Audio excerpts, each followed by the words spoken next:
આપ સૌ સમક્ષ રક્ષાબંધન ભાઈ બહેનના પવિત્ર પ્રેમનું પર્વ વિશે પણ થોડા શબ્દો રજૂ કરવા જઈ રહી છું. ભારત તહેવારોનો દેશ છે.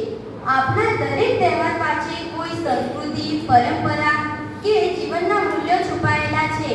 આવો જ એક પ્રેમ, લાગણી અને જવાબદારીનો તહેવાર એટલે કે રક્ષાબંધન. રક્ષાબંધન એ શ્રાવણ માસની પૂર્ણિમાના દિવસે ઉજવવામાં આવે છે. આ દિવસે બહેન પોતાના ભાઈને કાંઠે પ્રેમથી રાખડી બાંધે છે અને તેના સુખ, સ્વાસ્થ્ય અને સફળતા માટે પ્રાર્થના કરે છે. અને ભાઈ પોતાની બહેનને પ્રેમ, સન્માન અને હંમેશા સાથ આપવાનો સંકલ્પ કરે છે. તેથી આ તહેવાર માત્ર રાખડી બાંધવાનો જ નથી, પરંતુ ભાઈ બહેનના અતૂટ સંબંધને મજબૂત બનાવવાનો દિવસ છે. રાખડીનો નાનો એવો દોરો આપણને મોટો સંદેશ આપે છે: પ્રેમ, વિશ્વાસ, સ્નેહ અને જવાબદારી. ભાઈ બહેનનો સંબંધ જીવનનો સૌથી સુંદર સંબંધોમાંનો એક છે. બાળપણમાં સાથે રમવું, એકબીજા સાથે નાની નાની વાતે ઝઘડવું, ફરી પાછું એક થઈ જવું, આ યાદો જીવનભર મનમાં રહે છે. રક્ષાબંધનનો તહેવાર આપણને સ્ત્રી સન્માન અને સુરક્ષાનું મહત્વ પણ સમજાવે છે. પરંતુ બહેનની રક્ષા કરવાની જવાબદારી ભાઈની જ નથી. પરિવાર, સમાજ અને સમગ્ર દેશની જવાબદારી છે કે દરેક દીકરી અને સ્ત્રીને સમાન તક અને સમાન સુરક્ષિત વાતાવરણ મળી રહે. આપણા ઇતિહાસ અને પુરાણોમાં પણ રક્ષાબંધન સાથે જોડાયેલી અનેક લોક કથાઓ છે.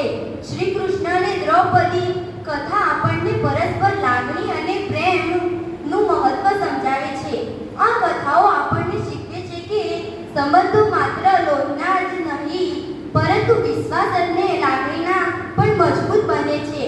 આજના આધુનિક સમયમાં રક્ષાબંધનની ઉજવણીમાં પરિવર્તન આવ્યું છે. ઘણી બહેનો પર્યાવરણ મિત્રથી રાખડીઓ બનાવે છે. કેટલીક જગ્યાએ વૃક્ષને રાખડી બાંધવામાં આવે છે અને વૃક્ષની રક્ષા કરવાનો સંદેશ આપવામાં આવે છે. સૈનિકોને રાખડી મોકલીને દેશની રક્ષા કરનારા જવાનો પ્રત્યે કૃતજ્ઞતા વ્યક્ત કરવામાં આવે છે. આ રીતે રક્ષાબંધન સંદેશ માત્ર પરિવાર પૂરતો સીમિત ન રહેતા સમગ્ર સમાજ અને પ્રકૃતિ સુધી પહોંચે. મિત્રો, આપણે રક્ષાબંધનને માત્ર એક દિવસનો તહેવાર ન બનાવીએ. ભાઈ બહેન વચ્ચે હંમેશા પ્રેમ અને સન્માન જાળવીએ, એકબીજાની સફળતામાં ખુશ થઈએ, મુશ્કેલીના સમયે એકબીજાને સાથ આપીએ અને પરિવારના વડીલોનું સન્માન કરીએ. ચાલો આ રક્ષાબંધનના પવિત્ર અવસરે આપણે એક સુંદર સંકલ્પ કરીએ. સંબંધોમાં પ્રેમ રાખશું, એકબીજાનું સન્માન કરીશું. સંબંધોમાં પ્રેમ રાખીશું, એકબીજાનું સન્માન કરીશું.